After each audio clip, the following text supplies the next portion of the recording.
Boa tarde. Vamos chegando para a nossa live, vamos conversar sobre as pombagiras e o sagrado feminino com duas queridas, direto lá de Santa Catarina. Elas já estão por aqui.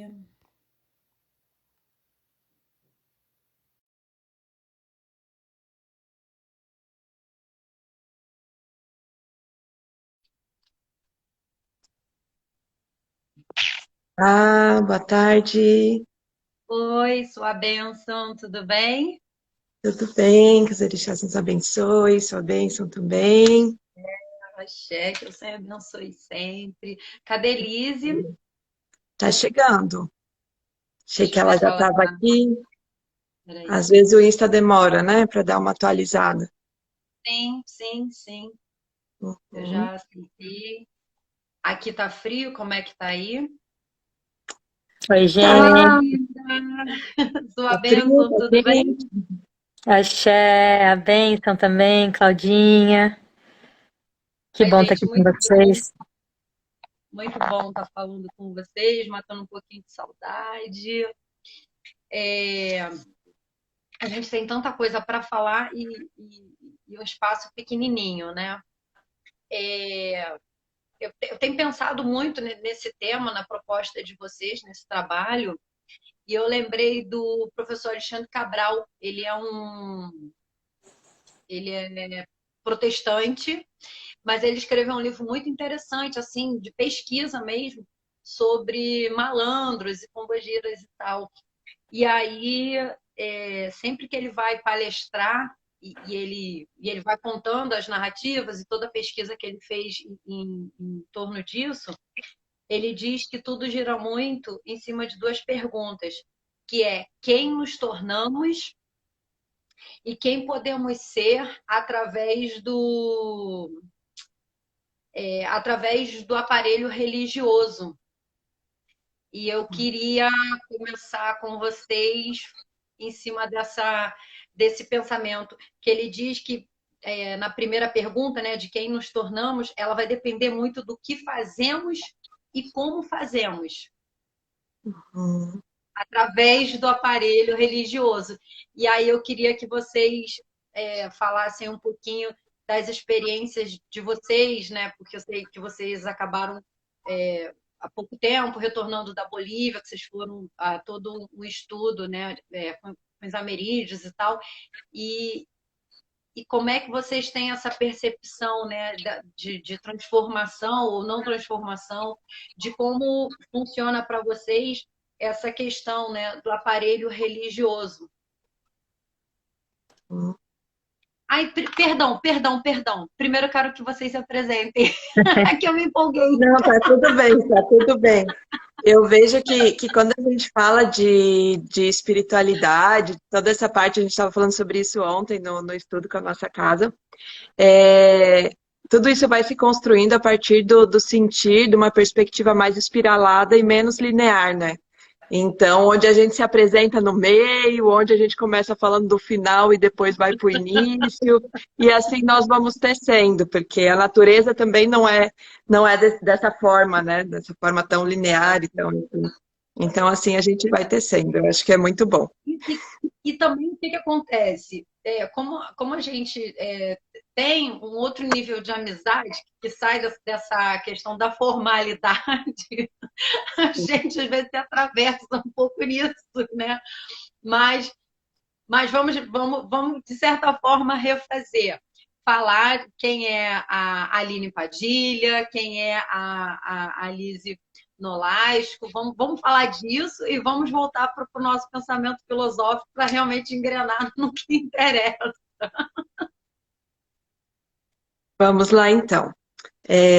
Sou a Aline Padilha, como o nome já diz, sou da Padilha, mas também sou da Dona Sete Saias. A gente já começa assim, já falando de pombagira, já falando de ancestralidade. E, bem, sou sacerdotisa de Umbanda há 9 anos, é onde a gente tem a casa. Essa casa ela já funcionou no Mato Grosso, mas também funciona aqui, em Santa Catarina. E, ao mesmo tempo, eu tenho toda essa caminhada de busca, né, pelo olhar do ventre, de toda essa parte.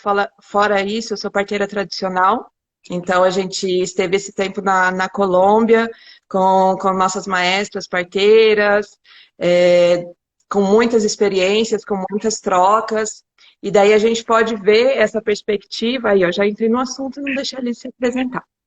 Mas, enfim, só para fechar, né, tanto o meu caminho quanto o sacerdotisa de Umbanda e a parte da parteria tradicional, eles se entrelaçam. Porque dentro das comunidades indígenas, do povo originário, a gente vai observando que a parteira ela era uma líder religiosa. A parteira ela não ficava só com muitas aspas, né? Só acompanhando partos, acompanhar partos já é muita coisa, mas ao mesmo tempo a parteira também era essa responsável por acompanhar o crescimento da comunidade, as necessidades da comunidade, o que eles precisavam, se comunicar com os ancestrais daquela comunidade para proporcionar saúde, para proporcionar trocas. Então, enfim, a minha trajetória vem muito disso, né? E acaba traçando um caminho paralelo que em algum momento vai se cruzando também dentro do terreiro. E sou esposa da Lise, sou mãe de 4 filhos e muitas outras histórias.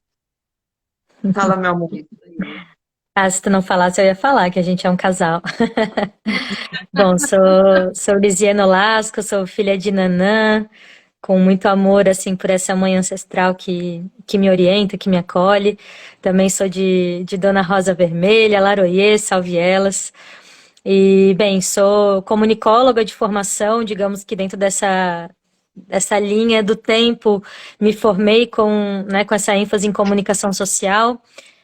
Porém, sempre tive também uma caminhada holística, né, de buscar por outros caminhos, autoconhecimento, desenvolvimento da espiritualidade, e foi assim que encontrei na Umbanda, nas religiões de matriz afro-indígena, a minha casa, né, o meu lugar de renascimento, o meu lugar de fortalecimento, e onde também encontrei essa família espiritual, né, onde a gente tem aí a nossa querida Tux Exu Giramundo, que reúne, né, várias pessoas para se desenvolverem, para realmente a partir disso que a Claudinha trouxe, né? Quem eu sou e quem eu me torno a partir desse aparelho religioso, né? Como que a religião, como que essa reconexão com aquilo que é divino e sagrado para nós nos fortalece nessa caminhada aqui na Terra, né?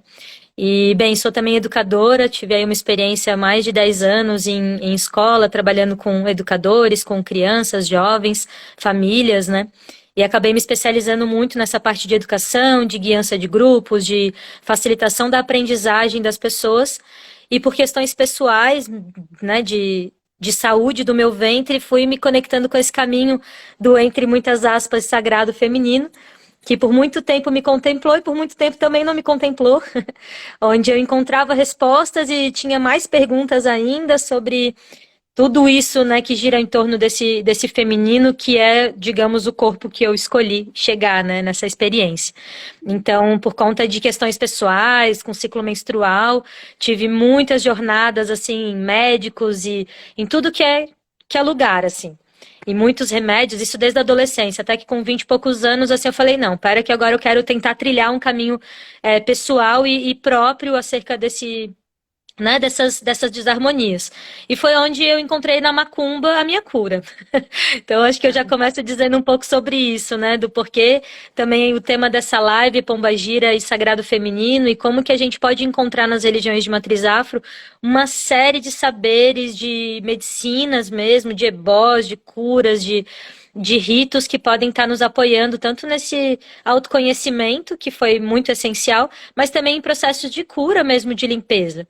Né? Então foi dessa forma que, né, a partir das experiências que eu fui tendo, fui também me colocando nesse lugar de compartilhar com outras pessoas que iam chegando, de compartilhar com a comunidade os saberes que eu fui adquirindo, né, as experiências que foram muito sanadoras, né?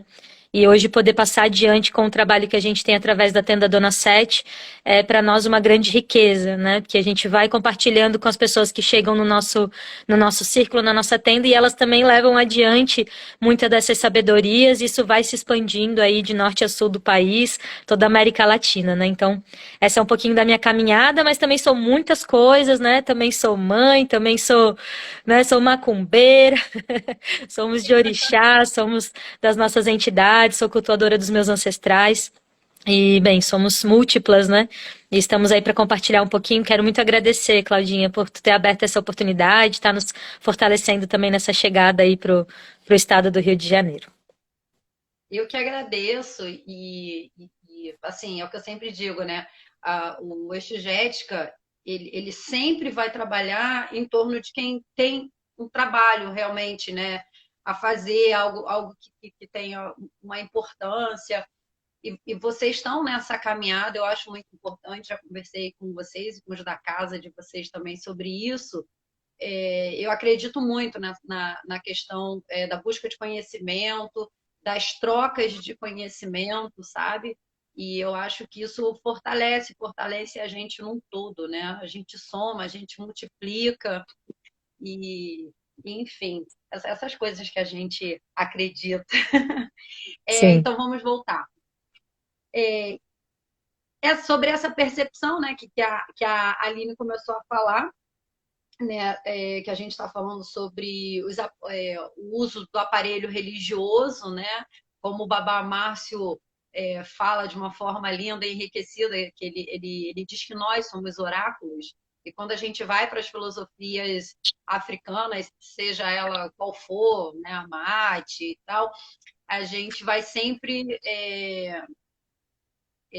ver, escutar que, né, a mulher, o nosso útero, ele tem o formato da cabaça. A cabaça, mitologicamente, vai sempre trazer essa questão dela se parecer com o útero e vai mostrar esse lugar à mulher de um portal da ancestralidade, né? Porque, né, a gente se renasce, se refaz, ou se reencarna, como queiram chamar, através desse portal, né, da mulher.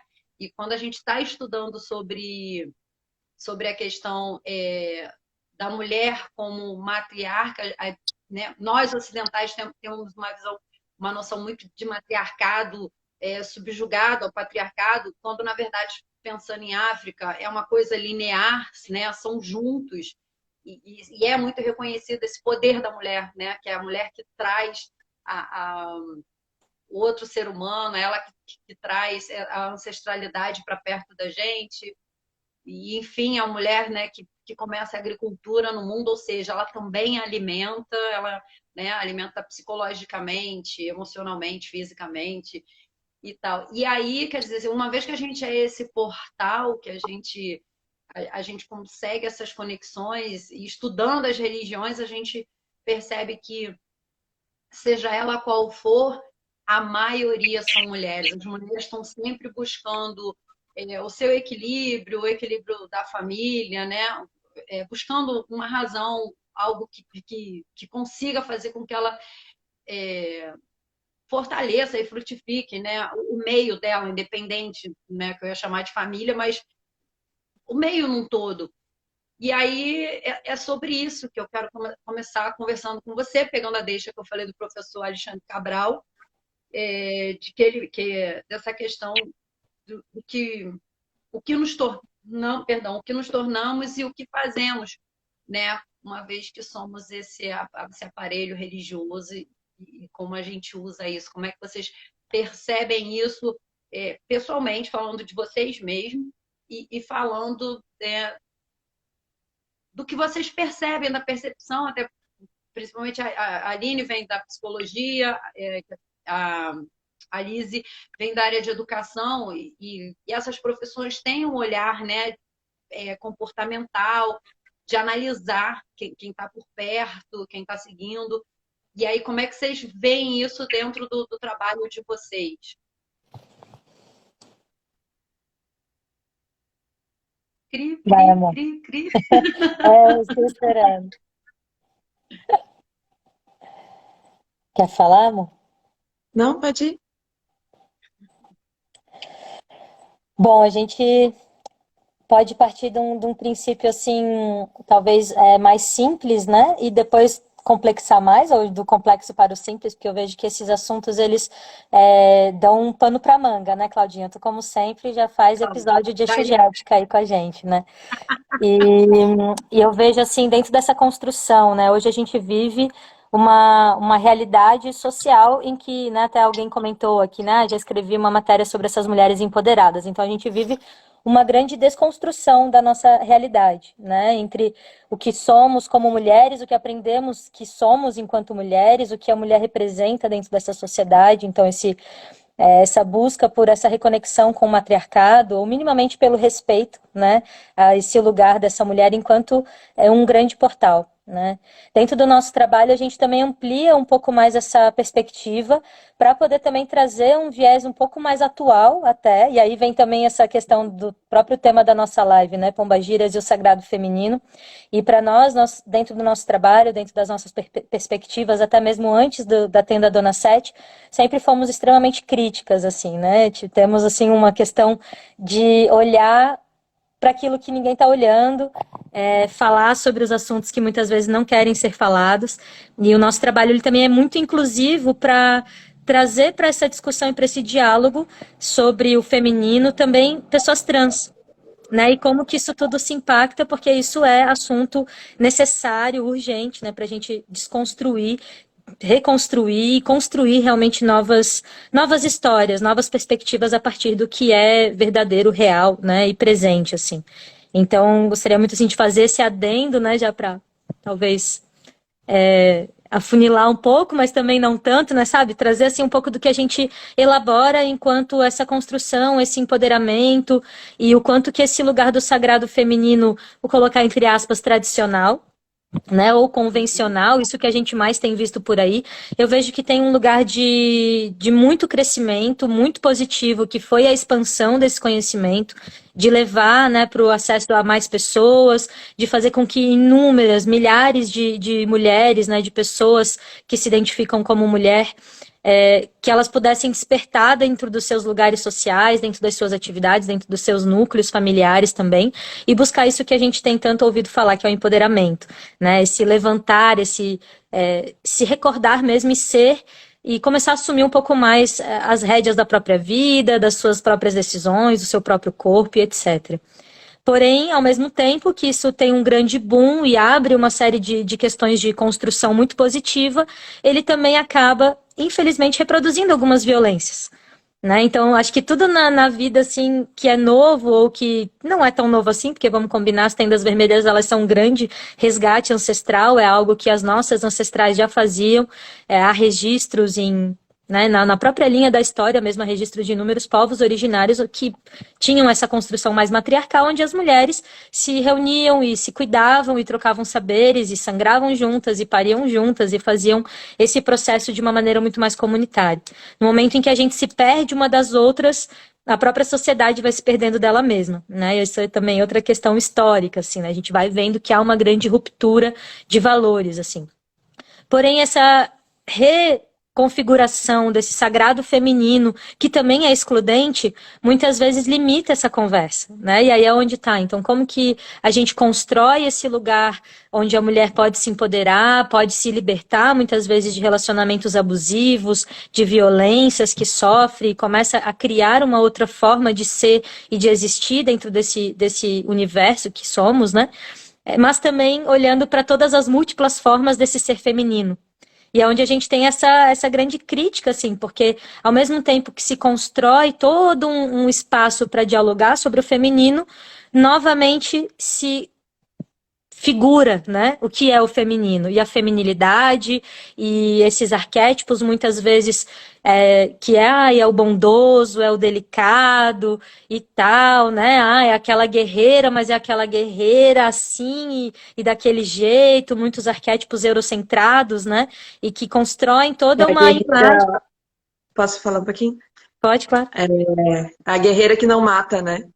É a guerreira romântica, né? Todo esse aspecto, assim. Eu só queria voltar um pouquinho, Liz, que eu acho que a gente já está entrando na parte do porquê da nossa live, né?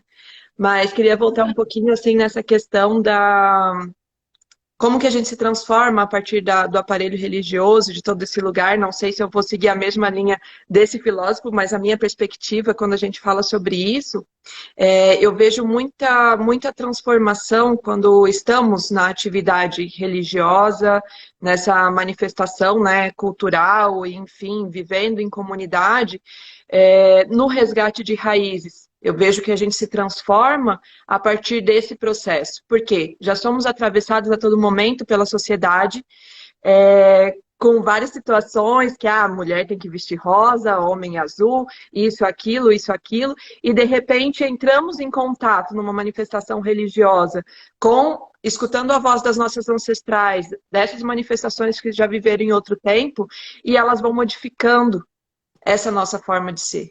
Elas vão modificando, elas vão trazendo conselhos, elas vão olhando para aquilo, coisas que nos libertam muitas vezes do que a sociedade falou que tinha que ser daquela forma, e daí numa troca religiosa, numa troca de uma manifestação, de repente a gente escuta que não precisa ser assim, que não deve ser assim.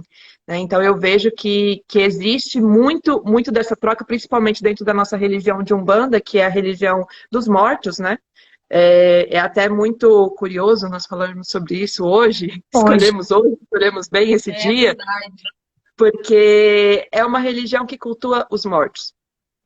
Enquanto existem outras linhas de matriz afro que vão cultuar as divindades, que vão cultuar toda essa parte, a religião de Umbanda vai falar das nossas ancestrais, daquelas que morreram, daquelas que já passaram por isso, daquelas que passaram muitas vezes por situações de violência, por situações onde tiveram que se libertar, que se rebelar, que fazer várias coisas, e de repente, de outro tempo, elas vêm nesse momento nos aconselhar. Vem nesse momento falar, não é dessa forma. Faça aquilo.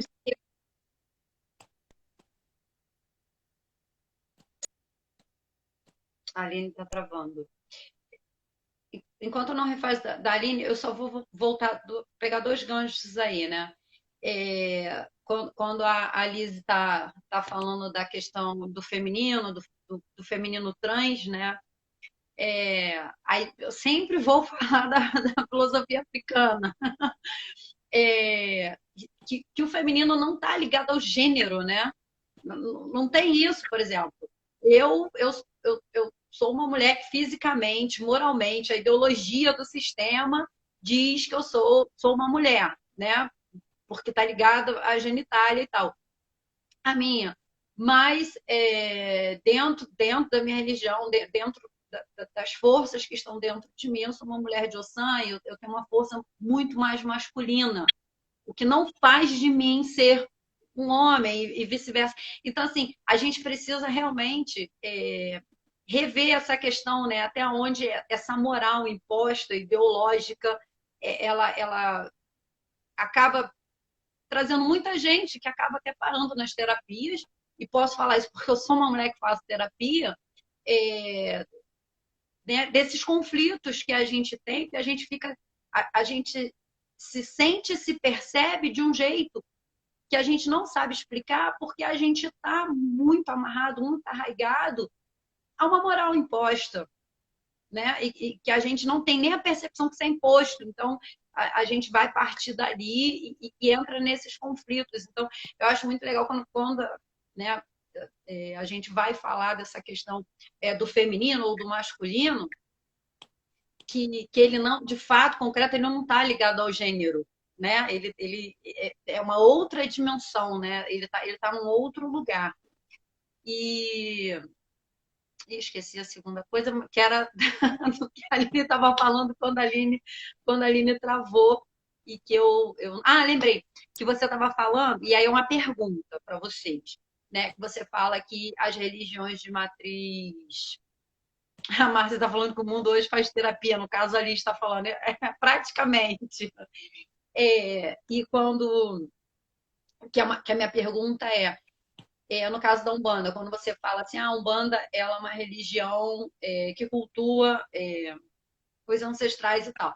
Você está falando daqueles mortos mais próximos que na vida tiveram um elo sanguíneo Porque, por exemplo, quando a gente vai falar de candomblé, né, que a gente vai falar de cultuar o orixá, né, vou deixar claro, orixá não são deuses, orixá é orixá, e a gente, né, dentro da cosmogonia, a gente tem o criador, né, de tudo, e dentro da mitologia a gente vai ter vários panteões que vão ser explicados como os orixás, que não são santos, não são e tal, não são deuses, mas são divindades, que uma vez foi permitido pelo Criador. Mas, então, a gente tem um sistema, uma ritualística de culto a isso, e tem até de um ancestral, alguém né, muito próximo que se foi, mas que tem uma ligação muito grande, e a gente vai ter um culto a esse, mas não a vários, como faz a Umbanda. E aí minha pergunta é sobre isso, realmente, porque eu não vivo Umbanda, não entendo.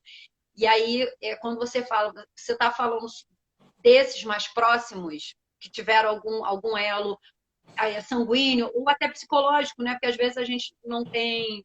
Às vezes a gente não tem tanta ligação com alguém que é sanguíneo, mas tem uma ligação muito forte, né, durante uma vida inteira com alguém próximo, mas sem ser sanguíneo. Então, você está falando disso, de alguém muito próximo nesse sentido, carnal? Estamos falando dos dois, dos antepassados e dos ancestrais. Então, esses ancestrais, até num sentido de outras existências que nós tivemos e tivemos contato, né, com outros seres, com outras pessoas, e por afinidade eles se aproximam de nós. Então, mas quando o médium ele vai receber, ele vai se desenvolver, ele vai entrar numa casa, nós estamos chamando que os ancestrais desses médiums, respondam. Esses antepassados, esses que estejam mais próximos. E sim, no meio de tudo isso, podem existir outros que por afinidade se aproximam, ou algum ancestral de uma comunidade em si que vem para ajudar, mas os mais próximos, na verdade, é alguém que teve o elo mesmo com aquela pessoa. E isso independente de ser sanguíneo ou não.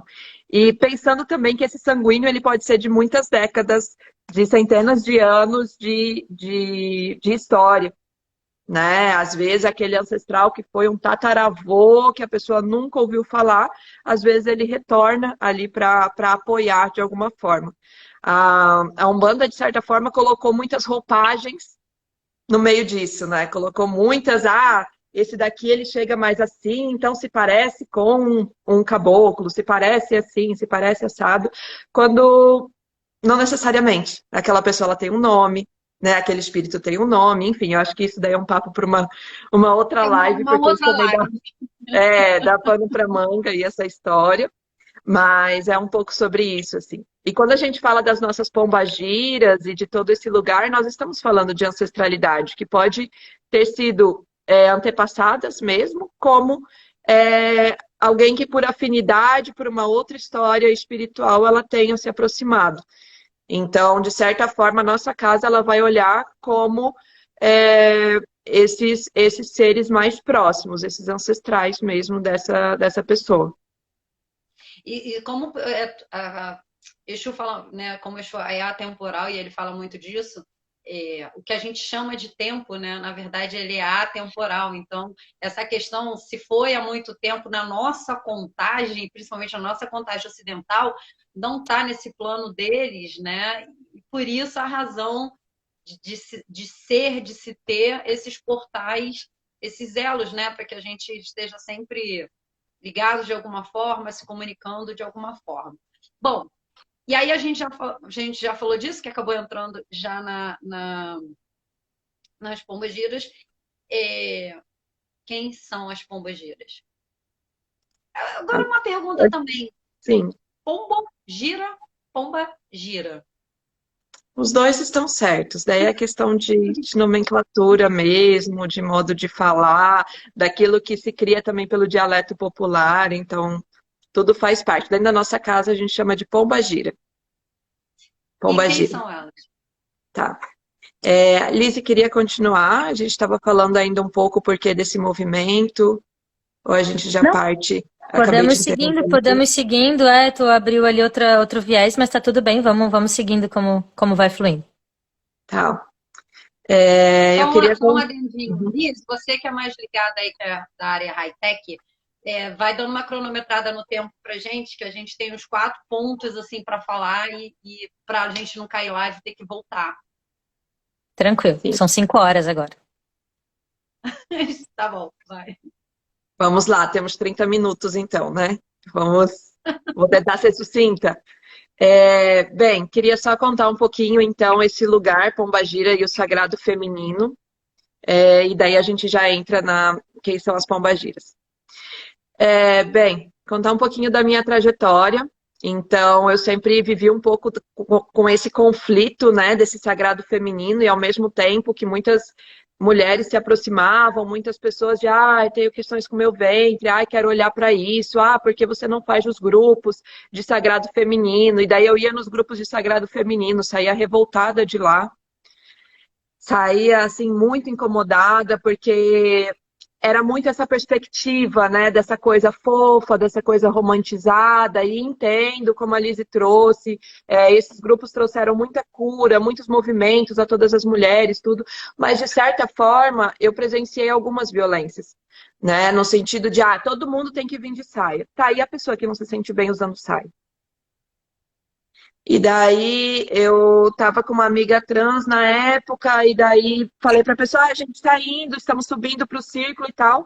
Daí ela falou, não, mulheres trans não podem. Não podem. E daí eu, tá, mas por quê, né? Como assim? Como, né? Não, não pode, porque é isso, não sei se a pessoa é trans mesmo, não sei o quê. Foi uma enxurrada, assim, de violências, de coisa, e eu, tá. Num outro momento, isso eu ia de vez em quando, daí tinha um lema, né? Era graça e delicadeza. Eu falava, gente, graça e delicadeza, eu não faço parte desse negócio, não, não faz sentido. É graça, delicadeza. E daí eu já tinha parido, e quem já viu uma mulher parindo, gente, que graça e delicadeza que tem naquele negócio? Nenhuma. Força, grita, você xinga, você peida, você caga, você faz um monte de coisa ali. Eu não me incluía nessa graça e delicadeza, então não me sentia muito bem. E daí, uma vez, trocando uma ideia com uma amiga que é prostituta, e falei para ela, vamos olhar esses movimentos, né, de sagrado, vai te ajudar, ginecologia natural e tal. Ela falou, eu lá sou sagrada? Eu sou sagrada feminina? Eu faço parte do sagrado feminino? E daí eu já tinha, né, as minhas coisas, e mais uma coisa me incomodando, falar, realmente não faz parte. Porque lá é todo mundo falando disso, todo mundo falando daquilo, todo mundo excluindo, porque a mulher tem que ser sagrada, porque a mulher, Mãe Maria, não sei o que, é um puritanismo, é uma coisa, se a gente fala que tá mal ou quer xingar alguém, não pode, porque é feio, porque é agressivo. Então eu fui me incomodando muito com esses movimentos e ao mesmo tempo tendo que trazer também essas rodas para olhar para essa cura, para esse feminino, para esse ponto. Daí eu falei, tá, vamos olhar. Mas vamos olhar pela sombra. Vamos olhar a sombra do feminino? Vamos olhar para a sexualidade? Vamos olhar para esses lugares? Vamos, né, pegar esse outro viés, porque o outro o pessoal já está trabalhando, a delicadeza e a graça está ótimo, e a gente vai fazer um outro viés. E nisso eu comecei a observar as pombagiras. E uma vez a pombagira, Dona Sete Saias, desceu na terra e virou para uma pessoa e falou assim, olha, a pessoa falou alguma coisa que ela queria curar o ventre dela, que ela queria se entender e tal. E ela virou e falou, olha, fica 1 hora do seu tempo assistindo animais parindo. Fêmeas parindo. Fêmeas parindo. E daí você volta a falar comigo. Então ela foi trazendo outras perspectivas que falava desse lugar de força, que falava desse lugar de um empoderamento que não está no sentido de podar o jeito de cada uma, de recolonizar a forma como cada uma precisa ser sagrada, né? Mas sim num sentido muito mais amplo, onde cada pessoa ela tem a sua expressão, ela tem a sua forma, e isso faz parte. E isso também é natureza feminina, isso não é, a natureza feminina tem que ser assim, não. Todas as naturezas, todas as formas de ser fazem parte. Então, quando a gente coloca Pombagira e Sagrado Feminino, na verdade a gente vem num sentido de criticar um pouco esse movimento, de trazer esse ponto de por que o arquétipo de Pombagira foi excluído? Por que que ele não faz parte do sagrado feminino? Por que que a gente está em rodas de sagrado feminino em pleno Brasil, cantando para deusas europeias? Cantando para deusas gregas, sabe? Então foi um pouco da nossa crítica, assim, onde a gente começou a trazer a perspectiva das orixás. E sim, vamos nos entender como pessoas a partir das orixás, a partir dessas forças, da forma, das histórias, dos itãs, de todo esse lugar. E junto disso também pela perspectiva de Pombagira, por todo esse lugar que elas trazem, foram mulheres curandeiras, foram parteiras, foram prostitutas, foram revolucionárias, foram empreendedoras, foram todas essas faces, né, do ser mulher. Então, vamos incluir isso dentro do nosso trabalho. Então, quando você traz esse ponto de quem são as pombagiras são essas mulheres, são as nossas ancestrais. São as nossas ancestrais de luta, são as nossas ancestrais que revolucionaram, também são aquelas que, em tempos de muita repressão sexual, elas, né, fizeram ao contrário, elas fizeram as suas revoluções também, elas trouxeram essa sexualidade para fora, elas ensinaram as pessoas a recuperar o fogo da sexualidade, é onde a gente cruza também com a história das parteiras, porque as parteiras e as prostitutas, elas estão muito conectadas no ponto de vista de trabalho. Porque assim como a pessoa precisa de fogo para parir, ela também precisa de fogo para ter crianças, ela também precisa de fogo para ser fertilizada, para passar por todo esse processo da gestação. Então, são linhas de trabalho e espiritualmente falando, muito parecidas. Então, é onde a gente começa a compreender que esse lugar dessa mulher livre, que o arquétipo de Pombagira traz, que a força de Pombagira traz, é muito sobre isso, é muito sobre a história de todas essas mulheres, né? Quer falar um pouco, Liz? Bom, eu também quero muito ressaltar, assim, que dentro dessa perspectiva, né, ok, então pombagiras são essa manifestação espiritual, né, onde a gente vai ter essa perspectiva de que elas são as nossas ancestrais, elas são aquelas que vieram antes e que a partir das suas experiências, né, daquilo que elas viveram, daquilo que elas experienciaram, elas constroem uma sabedoria, elas compartilham com a gente. Porém, elas compartilham essa sabedoria com uma palavra muito certeira. Então, né, quem aí já viu pombagira em terra, já presenciou, né, algum trabalho de pombagira, sabe que pombagira fala. Pombagira, ela não cria todo um enredo para falar e tal, né, aquela coisa meio maquiada. E aí a gente tem, né, dentro desse trabalho da Tenda Dona Sete, não é sempre que elas chegam assim em terra, necessariamente, né, incorporação e tudo mais. Não é também um trabalho com um objetivo de atendimentos individuais, ou, sabe, não é uma gira de esquerda, isso a gente faz dentro da nossa casa espiritual, as giras ali, os trabalhos. A Tenda Dona Sete em si, ela vem guiada e norteada pelas orientações dessas que são as nossas ancestrais, Dona Sete Saias, Dona Rosa Vermelha, mas também para a gente chamar para mais próxima das pessoas que estão ali presentes naquele círculo, as suas próprias ancestrais, para que elas comecem a escutar um pouco mais, e não digo que elas vão então se desenvolver mediunicamente, não é esse o contexto, não é esse o objetivo final, mas sim que elas possam olhar para todas aquelas que foram excluídas e que precisam de alguma forma se manifestar e se expressar agora, porque muitas vezes a gente reproduz padrões, vivencia histórias que, se a gente vai dar uma pesquisada um pouquinho mais a fundo, a gente está repetindo, né, padrões ancestrais.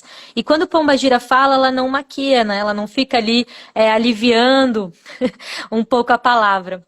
E a gente passou por isso, né, numa situação, num trabalho que a gente estava fazendo, e aí depois a pessoa veio, porque vocês têm que avisar. Falou, pô, nem a gente foi avisada que a senhora ia vir aqui, mas, né, a senhora Pombagira veio e, nossa, ela trouxe, assim, muita sabedoria, mas não trouxe dizendo, olha, minhas queridas irmãs, vamos então agora cantar e dançar para liberar a nossa... Não, ela, sabe, assim, a gente brinca, né, a gente deu uma esfregada da nossa cara no asfalto. Esfregou a nossa cara no asfalto e falou, agora se olha, e aí, tá bonita? Agora tá pronta, né? Agora que saiu essa casca, né? Você tá disposta a olhar realmente para sua sombra? Né? Pro fedor da sua sombra, para aquilo que você não conta para ninguém. E, cara, às vezes a gente não quer Às vezes a gente quer trabalhar a cura, mas a gente quer aquela cura leve, superficial, aqui assim, só aquela beira d'água em que me dá pé. E Pombagira, ela vai levar a gente para um lugar de mais profundidade. Então são trabalhados assim temáticas que muitas vezes eu também participei de vários ciclos e foram muito importantes para mim. Foram curas incríveis, né, dentro desse aspecto da ginecologia natural, da terapia menstrual, a própria educação cíclica, né, a educação de que somos ciclos, somos a própria natureza. Tudo isso é muito libertador para todas as pessoas, em especial para as mulheres que vivenciam ciclos menstruais, que, né, mesmo quando se encerra, também quando elas entram num período, né, num novo ciclo que seria a menopausa enfim, todos esses ciclos fazem parte. E então as pombagiras, elas vêm com uma palavra muito certeira, né? Falando sobre muitas vezes as invejas, né, as traições entre mulheres, a sombra mesmo. O que muitas vezes a gente está lá no círculo feminino, né, no sagrado, divino, feminino, né, gracioso e delicado, e todo mundo ama todo mundo, e ali na frente todo mundo, ai, porque é irmã, ai, flor, ai, minha querida, e depois pelas costas tá, nossa, tu viu o sovaco cabeludo dela? Nossa, porque aquela pessoa, como que ela usou aquela roupa? Pombagira, ela chega e ela descasca. Ela pega e na roda mesmo já vai trazendo várias reflexões e, de novo, né, nem sempre elas chegam em terra para este trabalho, mas elas orientam as temáticas, elas nos trazem muitas vezes, né, dentro da nossa sensibilidade, da nossa mediunidade, qual é o tema daquele grupo. Normalmente são temas que nos atravessam primeiro e a gente sente ou vivencia algo que nos mostra que aquele grupo vai precisar tocar naquele lugar. E aí a pombagira, ela não tem esse papas na língua, né? Ela não vai ter esse meio termo, ela vai chegar e ela vai abrir o diálogo, o discurso. Então são trabalhados assim temáticas que de verdade eu passei por círculos contínuos, longos, quase um ano com o mesmo grupo de mulheres ali me desenvolvendo no círculo e a gente não tocou. E a gente não chegou e falou sobre aquilo que muitas vezes nos dói e a gente precisa, né, desconstruir para poder atravessar, né? E esse Como é o disse a ponto. Aline, aí, as pombagiras são assertivas, né? Então elas não têm filtro. A Exato. situação é essa. E aí, nessa questão que você está falando, dessas coisas, né? Nós, pessoas, principalmente mulheres, né? A gente fala muito assim, tem dia que nem eu me suporto. Né? Quem nunca usou essa expressão ou que nunca ouviu, né? E a gente tem consciência, né, dessa sombra de que a gente vai ser insuportável, de que a gente. E tá ok, isso não é errado. Né? A sacada, a questão é o que eu faço com isso, o que eu faço disso. E como a gente não olha para esse lado, porque toda a dicotomia é imposta para a gente, né? Essa moral que é imposta, aí é como disse a Aline aí, né? Eu tenho que ser, né, a delicado. Eu tenho uma amiga que vive muito isso, ela tem uma religião, ela fala o tempo todo de ser germinativa, de ser delicada. Cara, eu tentei, não consigo, para mim não dá. E detalhe, essa minha amiga, ela é muito mais bruta do que eu, saca? Sim, E ela tem sim. esse lance, e ela tenta, e eu acho que ela, sabe, ela dá muito tilt por causa dessa questão. Mas ela trabalha essa busca nela. Mas é sobre isso, né? O que eu faço com isso? E por causa dessa questão da moral que eu estava falando, a gente vai colocando isso, né? A Maria puta e a Maria pura. Então eu Uhum. tenho que me aproximar da Maria pura, mas o que eu faço com a Maria puta dentro de mim? Né? E o puta não no sentido pornográfico, mas de tudo isso, que a gente também é soberba, a gente também é egoísta, a gente tem tanto sentimento pequeno, mesquinho, mas que é para contrabalancear, contrapor os outros, né? E até frear também, porque se você for generosa ao extremo, também você fica sem nada, né? Como dizia minha avó, né? Quem muito dá, nada tem. Algumas coisas assim, não sendo radical, mas mais ou menos por aí.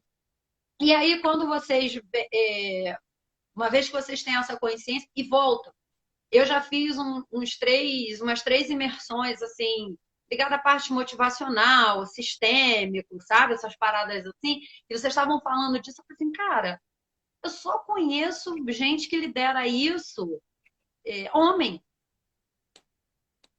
é homem. Uhum. Mulher, quando eu vejo essa questão, né?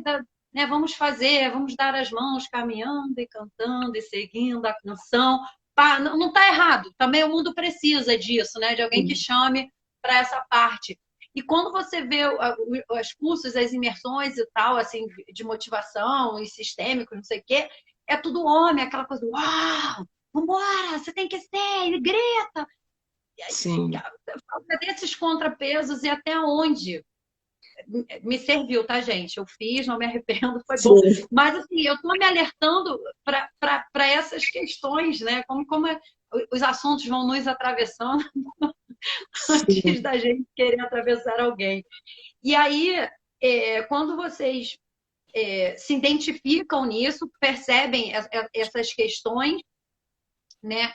E vocês também acabam, de uma certa forma, sabendo qual é a caminhada de vocês, qual é a trajetória, vocês são auxiliadas pelas pombagiras nessa questão, né, do tema, do que vai trabalhar, do como vai trabalhar. E eu achei uma sacada muito grande vocês voltarem na história, né, nos fatos históricos, que são realmente as questões das tendas, que elas, assim, em vários povos, várias etnias, de vários continentes, né, lá nos tempos remotos, sempre tiveram essas tendas para as mulheres. E aí vocês trazerem hoje isso, né, para trazer essa vivência, eu quero muito saber assim, como que isso surgiu e creio que nesse decorrer de tempo vocês tenham avançado, vocês tenham percebido, vocês tenham até sendo mutável, né? Uhum. Vai se refazendo, como vocês falaram, né? Às vezes vocês estão preparados até para receber as pessoas para uma coisa e chega naquela hora, né? Não é aquilo que vocês pensavam, o caminho vai ser outro, vai ser uma outra fala, vai ser um outro jeito. Então, como é que ficou? Como é que foi essa sacada da tenda, sabe? De trazer de fato concreta a representação da tenda, essa vivência de uma parada que vocês estão resgatando lá de muito atrás. E eu quero, isso muito me intriga. Sim. Por aqui surgiu muito ali pelo ano 2016, assim, na verdade, há 20 anos eu já venho estudando, eu comecei pela deusa, por essa parte, então eu critico um caminho que eu também passei, né? Comecei com esse lugar desse olhar mesmo, dessas necessidades, de sentir o ventre, de todo esse ponto. E 2016 começou mais ativamente os círculos, né? As tendas, para esse olhar, para esse cuidado. E ao mesmo tempo, começa por uma reflexão de por que não estamos nos cuidando com as medicinas de terreiro para o ventre? Por que estamos indo ao hospital? E tudo bem ir para o hospital, precisamos ir para o hospital, mas será que sempre? Porque antes, no passado, quem eram as responsáveis pela saúde do ventre eram as parteiras. Né, onde não precisava medir, cortar, fazer exames, vários exames invasivos, por que nos nossos corpos, que são internos, muitas vezes precisamos de exames tão invasivos? Precisamos de, né? De repente, não sei quem passou por isso, mas é muito comum dentro da minha geração, assim, tá perto de menstruar, leva para o médico, porque já tem que tomar esse remédio, já tem que tomar isso, já tem que tomar aquilo. Tá, e por que ninguém faz isso com os outros corpos? Por que o nosso corpo tem que ir para o médico, tem que ser alguém enfiar a mão lá dentro, fazer isso, fazer aquilo? Tá, como assim? Né? E como que a gente olha tudo isso dentro da perspectiva de terreiro? Como que as orixás podem nos auxiliar? Como que as nossas ancestrais podem nos auxiliar olhando para isso? Como que podemos nos cuidar dentro? Quais são os banhos que podemos fazer para o ventre? Quais são as garrafadas que podemos fazer para o ventre? Quais são esses autocuidados mesmo dentro da religião, dentro do terreiro? Aqui eu estou trazendo uma perspectiva. Ao mesmo tempo, a gente não tirou, mas, enfim, expandiu também esse autocuidado dos terreiros, da nossa ancestralidade, para fora, para pessoas que estão de fora do terreiro. Por quê? Porque é dentro da filosofia que faz sentido para nós, é dentro das medicinas que nós aprendemos, é dentro das garrafadas que, de repente, desce uma baiana, uma ancestral e conta. Uma pombagira que viveu no outro tempo, que usava tal erva e desce e conta como é que foi. Então, com a autorização delas, né? Elas trouxeram isso, tendo a Dona Sete, né, trouxe isso, depois convidou a Dona Rosa Vermelha a somar nesse movimento, a trazer as orientações, e elas falaram que nós precisávamos cuidar dessas pessoas com a perspectiva que nós temos dentro do terreiro. Esse terreiro, ele não fica restrito somente às pessoas que fazem parte do terreiro, mas como que nós cuidamos da nossa comunidade dentro daquilo que elas trazem, né, como aprendizado, como autocuidado, enfim. Então, começa um pouco o propulsor, essa palavra aí, essa questão, né, assim, o start, digamos, né, essa válvula começa a partir dessa perspectiva, assim. Sim. Você falando de parteira, interessante é que quando a gente pensa em parteira, a gente pensa muito assim, uma mulher está entrando em trabalho de parto, vai chegar uma outra para ajudar ela a tirar a criança de dentro. E aí, e não é isso, né? Parteira é como se fosse uma ginecologista, né? Porque aonde tem parteiras, elas, como disse você, sabe fazer todos esses trabalhos, esses banhos, essas imersões e tal. E aí, dentro desses locais, as pessoas nascem e tal, e sempre a referência é a parteira, né? Se recorre mesmo às pessoas adultas, porque tem aquela consciência, foi Dona Fulana que me trouxe ao mundo. Então também é uma referência. E aí a gente não tem esse olhar, né? Porque parece que é alguém que só vai ali para cortar o cordão umbilical. Se a criança está viva, se está tudo bem. E mais que isso, na né? verdade, é quase uma ginecologista, né? E mais que isso, porque ela também não vai cuidar apenas, né, do momento do nascimento, propriamente dito, e também não só no momento da gestação, que também é muito próximo, né? Eu vou cuidar então da gestação e do parto. Mas cuida desde a primeira menarca, da educação sexual, também cuida dos lutos, dos abortos, das passagens, de quando uma pessoa também morre, porque é tanto o portal da vida como o portal da morte. Então, dentro da Tenda Dona Sete, a gente aborda, a gente tem, né, essa primeira imersão, que é o que a gente vai oferecer no Rio de Janeiro, agora no final de novembro, que vai trazer uma abordagem, digamos, geral sobre o que a gente entende como esse cuidado com o ventre. De novo, reforço, é uma tenda muito inclusiva, então a gente está falando de ventre, todas as pessoas têm ventre. Claro que em alguns momentos a gente vai dar ênfase ao útero, ao órgão, mas muitas pessoas, inclusive a primeira tenda que a gente abriu da Dona Sete no Mato Grosso, mais da metade das mulheres tinham passado por cirurgias de tirar o útero, que é muito comum, né? Às vezes não sabe nem o que é, o médico diz, já tira, já teve filho, tira, não precisa mais. Então a gente cuida do ventre enquanto um centro de poder, enquanto um lugar de memórias, enquanto, né, todo esse lugar mágico, como tu trouxe da cabaça e tudo mais, né? Então é uma tenda que vai olhar para mulheres independente do ciclo que elas estão passando, para pessoas trans, mulheres trans, homens trans, né? Como que a gente cuida desses corpos e como que a gente orienta, e acho que um pouquinho do que a Aline estava contando, do como que surge, como que a gente também se molda, e de fato, a Tenda Dona Sete, ela é cíclica, ela também atravessa todas as estações, a gente está aí já transitando, né, acho que já no segundo ano já desse trabalho, e realmente foi, assim, muito transformador. A cada encontro a gente vai crescendo junto com os grupos, é um grupo que se forma e que continua junto também, então nós temos grupos com as pessoas que estavam conosco lá no ano passado e que seguem estudando, que seguem trazendo suas questões. E a gente foi olhando principalmente para uma perspectiva de vou passar, no nosso caso vamos proporcionar, mas para as pessoas que chegam, vão passar por uma experiência e o que elas levam? E o que elas levam dessa experiência que elas podem realmente praticar. Porque muitas vezes a gente passa por experiências que ou a gente sai pensando, eu tenho que nascer de novo para fazer direito ou para aprender essas coisas, que parece uma coisa completamente distante, ou eu fico refém a algumas ideologias que muitas vezes não me completam, sabe, não ressoam. E aí é uma experiência bacana, até me leva a algumas reflexões, mas é como que eu não dou caminho para isso. A Tenda Dona Sete, ela vem numa perspectiva prática, então a gente aprende a fazer receitas que você vai poder utilizar quando você tiver com essa questão, quando isso ou aquilo acontecer, ou se alguma pessoa chegar, porque a gente trabalha também numa perspectiva de mais do que empoderamento, mais do que esse lugar do, as mulheres empoderadas e tal, mas as pessoas lideranças. Aquelas pessoas que elas inevitavelmente elas se veem sendo a escuta ativa dos seus grupos. São aquelas pessoas que as amigas pedem conselho, os amigos pedem conselho, são aquelas que acabam sendo as guardiãs dos segredos, né? Enfim, elas acabam estando num lugar de liderança e muitas vezes não se assumem enquanto uma liderança. Então a gente trabalha essas pessoas para que elas realmente se levantem, né? Que se levantem essas novas lideranças, lideranças que vão ter não só conhecimento verbo, mas conhecimento prático de como que eu cuido. Às vezes é uma pessoa que está passando por um luto, o que eu faço com essa pessoa?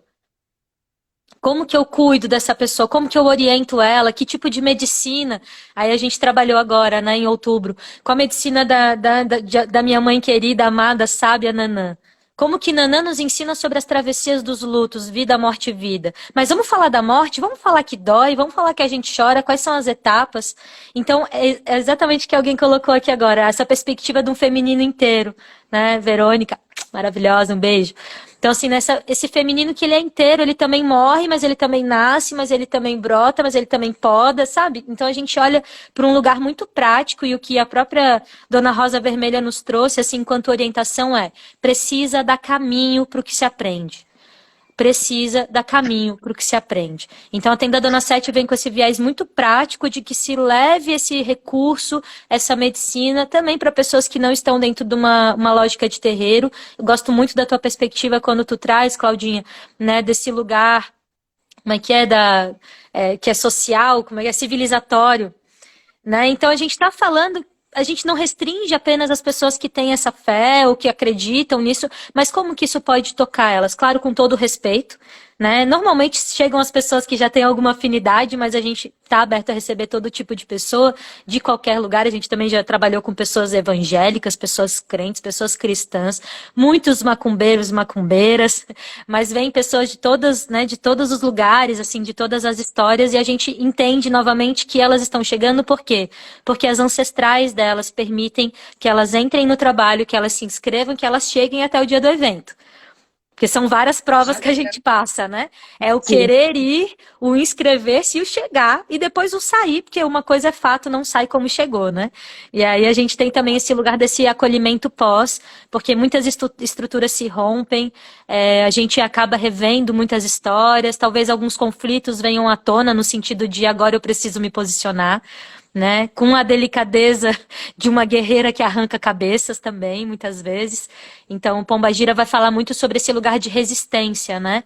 De, olha, eu vou falar e eu vou falar, né? Eu não vou ficar só quieta ouvindo. Então, a gente vai trazer muito para esse lugar prático de que as coisas se transformem na prática, né? Então, um pouco da nossa mutação, né? Pode falar. Uma questão muito importante quando a Liz traz esse ponto prático, né? O que eu faço com essa tenda? Por que eu estou indo lá? Porque a tenda ela não é só um momento que vamos vivenciar. Sim, vamos vivenciar muitas coisas, vai ser muito profundo, mas nós estamos formando lideranças. Nós estamos entregando para essas pessoas que chegam na tenda, pessoas que vão multiplicar isso, pessoas que vão levar saúde para a sua comunidade, pessoas que vão trazer de volta, se empoderar dos seus próprios corpos.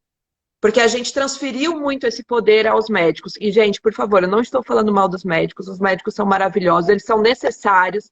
Nós precisamos deles para exames, para intervenções cirúrgicas, para muitas coisas. Só que, ao mesmo tempo, a gente parou de sentir. A gente não percebe mais o nosso corpo. Tudo a gente precisa de alguém de fora para falar. E como que fica a autopercepção? Como que eu percebo um muco, ou minha mudança de voz, ou uma dor? Como que eu percebo isso? Como que eu me relaciono com o meu próprio corpo?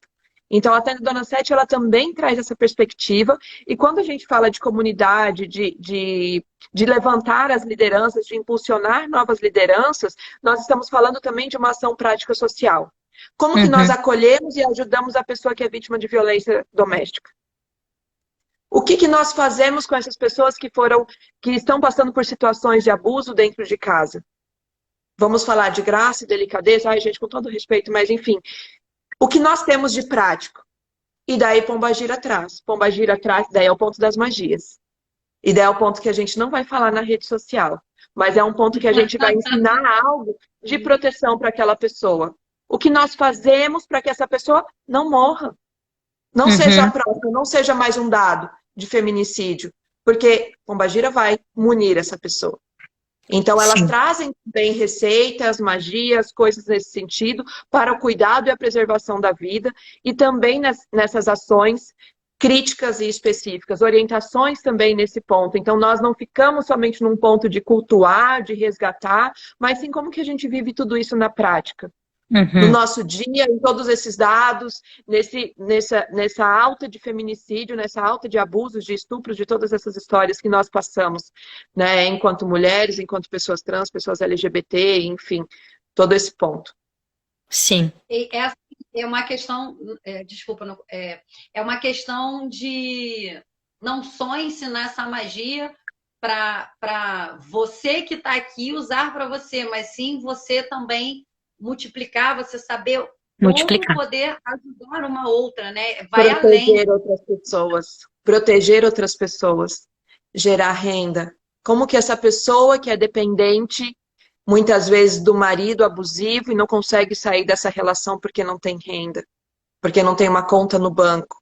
Que às vezes não é nem uma dependência emocional, né? É uma dependência física, né? É a violência Dinheiro mesmo. patrimonial, né? Que a gente muitas vezes não fala, né? Exatamente, exatamente. E às vezes, tanto é que às vezes tem o lado contrário também, às vezes você tem mulheres que vivem no que seria o Eldorado, né? Numa casa maravilhosa, com carro, podendo fazer cartão de crédito sem limite, tendo o que a gente acharia, né? Que a gente deduz, que a gente pensa que é o nossa, não teria problema nenhum, e são muito infelizes, porque elas têm mais problemas emocionais dentro de um padrão, de um contexto que tipo, não teria problema nenhum a Sim. princípio, né? Então, essas perspectivas são coisas... E é muito legal quando você vê, assim, essas duas mulheres precisando de um socorro. Né? Sim. E quem segura a pemba, né? Quem vai direcionar isso? Quem vai ter estrutura para isso? Porque às vezes a gente também vai para esses locais achando que é muito sobre nós, né? E quando, na Isso. verdade, o que a É o gente eu vai só, fazer né? com isso? Eu conheço uma história muito parecida com isso. Assim. A gente vai É, num local, a gente acha que é do outro. sim. Mas a Mas, tenda vermelha, quando tu estava trazendo ali, a Aline contou um pouco dessa trajetória e tu comenta, né? Ah, é um resgate, então é uma tenda vermelha que a gente tem aí por história mesmo da nossa humanidade, enquanto é uma prática ancestral, então é isso, né? Existe essa cultura da tenda vermelha, esse espaço onde as mulheres cultuavam também, né, divindades e cultuavam e se cuidavam e se nutriam de sabedoria e passavam, né, de vó para mãe, de mãe para filha, para neta e assim por diante, de vizinhas. Então, muitas vezes são sabedorias que acabavam ficando nessa questão do popular, do dito, que foi se perdendo por conta de que, infelizmente, os nossos corpos tornaram-se territórios e propriedade, né? Muitas vezes dentro dos matrimônios, dentro das histórias que foram se desenrolando. Às vezes o dote, né? A gente outro dia estava conversando. Nós éramos o dote até antes de ontem, né? E os pais que escolhiam aonde que aquela menina ia casar, isso é repleto de uma memória de violência muito grande, né? E aí a gente reconecta então com essa prática de tenda vermelha, onde voltamos a nos reunir e a nos unificar mesmo, a nos fortalecer enquanto uma rede de apoio, que, de novo, não é apenas composta por mulheres cis. Isso é muito importante. Então, é uma tenda que vai abrir, sim, para mulheres trans poderem se conectar com essa sabedoria, também poderem apoiar suas próprias comunidades, para que homens trans possam se compreender dentro dessa transformação, dentro dessas escolhas e dentro da saúde do seu corpo fisiológico, né? Independente do que esteja acontecendo enquanto transição. De pessoas em todos os tipos de ciclo, então, né, meninas que estão ali numa primeira menarca, que vão receber a sua lua, né, a gente teve em outubro do ano passado aqui em Santa Catarina, uma menina de 7 anos, que a gente fez o rito da pré-menarca com ela tá até hoje esperando, né, a caixa de lunita, também porque a gente, além da cultura de terreiro, vai também compartilhar um pouco de outras tradições, dentro das linhagens indígenas que a gente pesquisa, que a gente se fortalece também com os nossos maestros indígenas. Então a gente dá uma grande misto de conhecimento, mas o terreiro, né, a sabedoria de terreiro ainda é aquilo que permeia e que norteia o trabalho.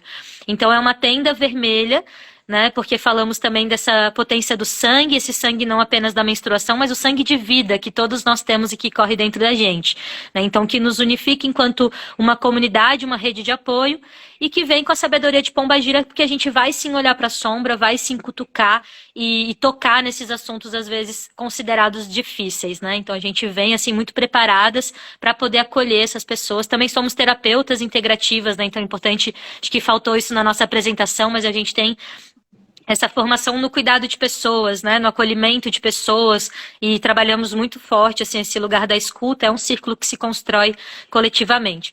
Teve alguém que perguntou ali aonde que a tenda acontece, eu gostaria muito de também, né, trazer já esse convite para que as pessoas possam acompanhar as nossas páginas. Hoje a gente entrou com a página do Instagram do Terreiro e do Espaço Gaia, que, né, a gente tá abrindo hoje, mas a gente tem também o @ da Tenda Dona Sete, que pode acompanhar um pouquinho mais o trabalho.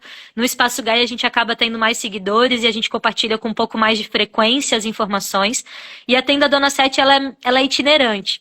A base dela, vamos dizer assim, né, a nossa canjira, o nosso terreiro fica em Santa Catarina, mas a nossa tenda, nosso altar, ele se levanta em diversas partes do Brasil. Então já passamos por Mato Grosso, já passamos, né, estamos mais fortemente localizadas em Santa Catarina, estamos chegando agora no Rio de Janeiro, também tivemos edição em São Paulo, ainda esse ano em julho. Também levamos um pouco dessa experiência para a Colômbia, então a América Latina já está recebendo também, estamos abrindo portas aí.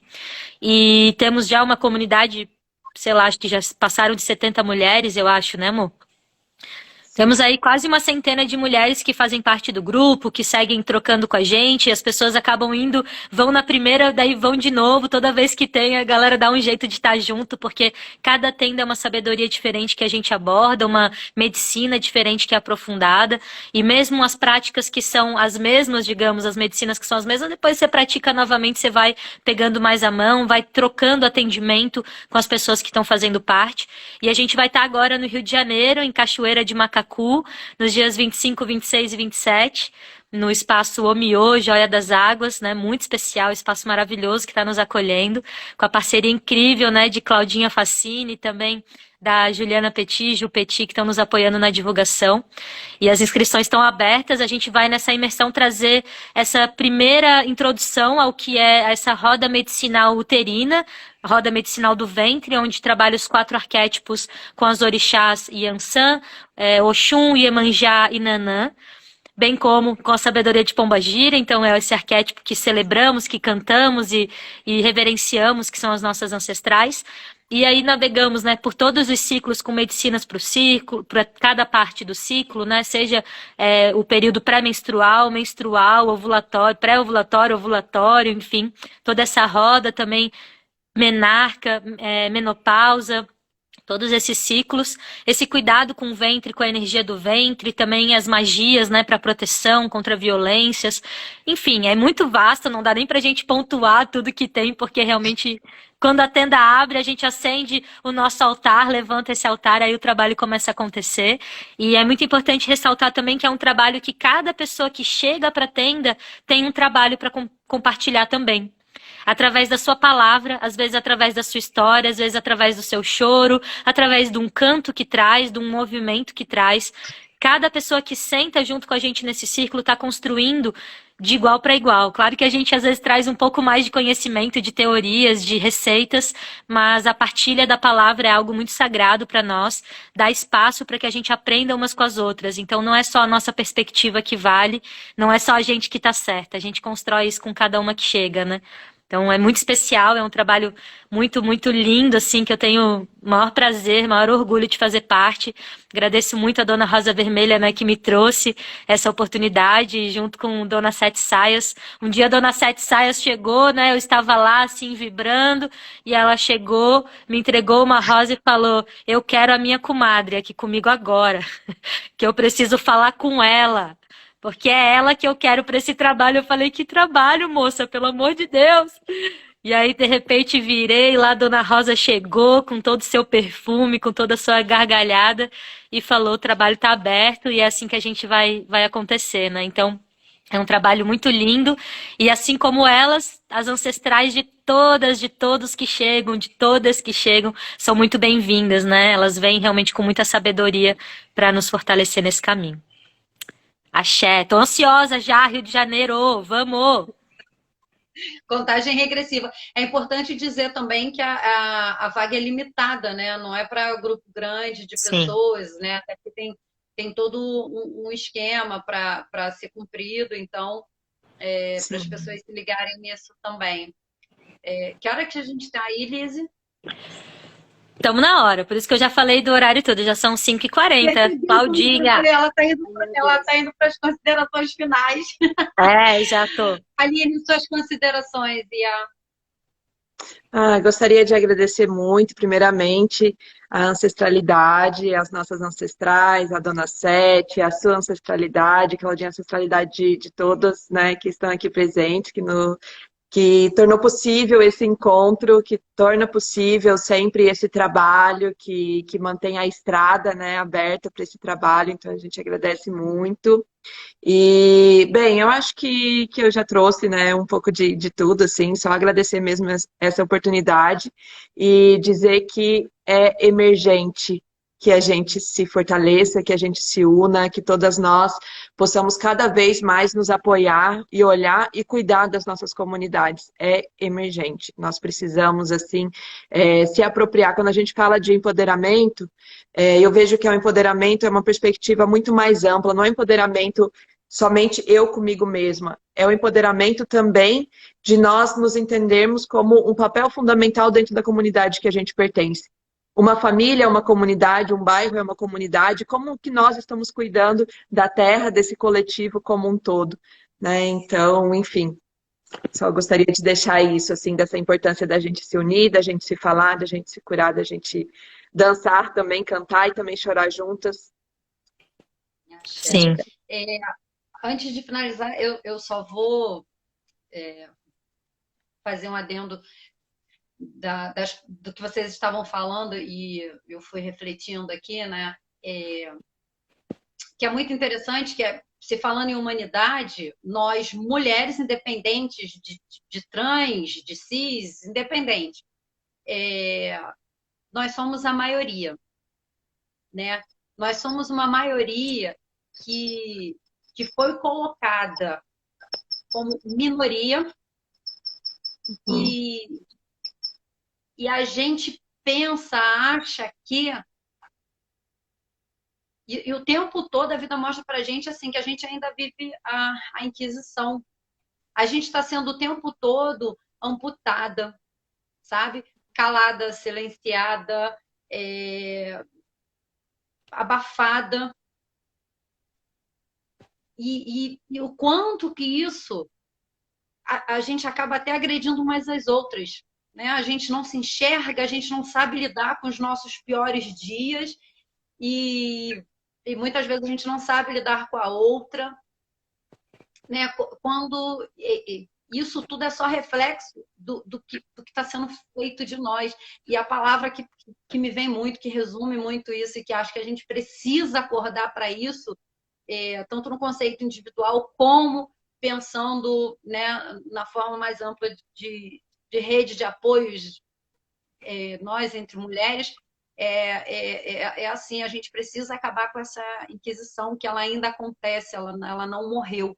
Ela mudou a forma, sabe, de ser feita, mas ela nunca deixou de acontecer e a gente precisa muito acordar para isso. Meninas, amo estar com vocês, sempre falo isso. É sempre muito bom as trocas, essas sabedorias. Para quem está aqui com a gente, né, ao vivo, quem vai estar assistindo depois, é muito legal. Acho que vale muito a pena, tá? Acho não, tenho certeza. Tá na tenda, que vai estar passando pelo Rio, agora no final do mês de novembro. Quem puder ter a oportunidade de vivenciar o momento lá em Santa Catarina também é uma outra vibe, é uma outra, né? É uma outra história, acho que vale muito a pena. E seguir aí as meninas na rede social e aproveitar também fazer meu merchanzinho. Segunda-feira, o Eixo Jética está voltando de uma forma Uhul! muito bacana. A gente vai estar voltando ao vivo, as pessoas vão poder estar acompanhando a gente pelo YouTube, a gente vai estar ao vivo, bom. né? E depois vai para as plataformas, e agora a gente expandiu, vai estar no Google Podcast, vai estar no iPhone também podcast. Enfim, a gente está para além do Spotify. E também estamos com um canal, vai ter um canal exclusivo para algumas pessoas no Telegram, onde para cada tema a gente naquela semana vai estar disponibilizando artigos, vídeos, filmes, materiais que tenham a ver com o tema do que foi falado aquela semana. Ai, obrigada, ó, já estão seguindo vocês aí, meninas. E eu, Jéssica, obrigada. Meninas, que o sonho sempre fortaleça, renove, façam vocês florirem, frutificar. E Exu, isso que eu tô falando, meninas, não são só vocês duas, mas também todo mundo que está aqui com a gente, pessoal. Como eu digo, que Exu possa sempre estar refrescando os nossos caminhos, né? E podendo cruzá-los no momento que for preciso, né? No momento atemporal, no momento dele, que com certeza vai ser o momento que a gente vai precisar estar cruzando, que a gente sabe aproveitar isso na presença de Exu. Bom, beijo, beijo. Boa viagem para vocês, tá? A gente vai se falando. Aguardo imensamente vocês no Rio. Eu ia falar que no Rio, mas eu estou em Minas. Aguardo vocês no Rio. A gente vai estar juntas. E beijo para todo mundo que está aí. Beijo, beijo, beijo, beijo, beijo, beijo, beijo, gente. Um beijo a todos que acompanharam também. Gratidão, Claudinha. Obrigada a vocês. Obrigada pela presença. Tchau, até a próxima. Tchau, gente. Tchau. Agora. Tchau. Agora que eu não sei como é que eu fecho isso aqui. Só fechar. Só clicar no xizinho lá que ele já encerra. Um beijo, gente. Boa tarde. Beijo, tchau, tchau, gente. Beijo.